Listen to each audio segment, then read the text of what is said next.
ఒక గ్రామంలో గుణ, ధన అనే యువకులు ఉండేవారు. గుణ కాస్త అమాయకుడు, సంపన్నుడు. ధనం మాటలతోనే పబ్బం గడిపేవాడు. మిత్రులతో కలిసి తరచుగా గుణ ఇంటికి వెళ్తూ పందాలు, పొడుపు కథలతో కాలక్షేపం చేసేవాడు. ఒకరోజు ఎప్పటిలాగే గుణ ఇంటికెళ్ళాడు ధన. అతడి ఆస్తి కాజేయాలని, ఈరోజు పందెంలో నేను అడిగే ప్రశ్నకు సరైన సమాధానం చెప్తే నా ఆస్తి మొత్తాన్ని నీకు రాసిస్తా, లేకపోతే నీ ఆస్తి మొత్తం నాదే అని గుణతో చెప్పాడు ధన.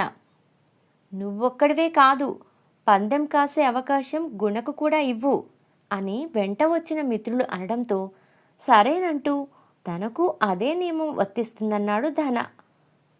ధన ప్రశ్నకు గుణ సరైన సమాధానం చెప్పకపోవడంతో నీ సొత్తంతా ధన గెలుచుకున్నాడు, ఇప్పుడు నువ్వో ప్రశ్న అడుగు అన్నారు మిత్రులు. అలాగేనంటూ తనకు తెలిసింది అడిగాడు గుణ. ఓడిపోవాలనే ఎత్తుగడతోనే తప్పు సమాధానం చెప్పాడతను. దాంతో మిత్రులు ధనతో, మొదట పందెం నువ్వు గెలుచుకున్నావు కాబట్టి గుణ ఆస్తి నీదవుతుంది, రెండో పందెంలో గుణ గెలవడంతో నీ సొత్తు తనదవుతుంది, అంటే మీ ఇద్దరూ ఆస్తులు మార్చుకోండి అన్నారు. అందుకు గుణ ససేమిరా అనడంతో న్యాయాధికారి దగ్గరకు తీసుకెళ్లాడు ధన.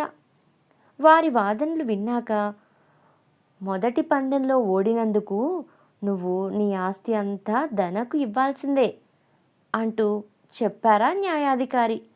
మరో మార్గం లేక అలాగే చేస్తా అన్నాడు గుణ. రెండో పందెంలో ఓడినందుకు నీ ఆస్తిని గుణకు రాసివ్వు అని ధనతో అన్నాడు అధికారి. నాకు ఉన్నది చిన్న ఇల్లొక్కటే బదులిచ్చాడతను. కాదు, నువ్వు గుణతో పందెం ఓడే సమయానికే అతడి ఆస్తిని గెలుచుకున్నావు అంటే అది నీ ఆస్తే.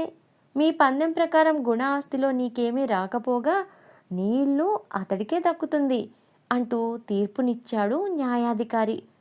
మోసానికి పోయి ఉన్న ఇల్లు పోగొట్టుకోవడంతో ఊరొదిలి వెళ్ళిపోయాడు ధన. శ్రోతలారా, నా పేరు హైమావతి. శ్రవణానంద కథల్లో భాగంగా సరికొత్తగా యానిమేషన్ కథలను ప్రారంభించినాను.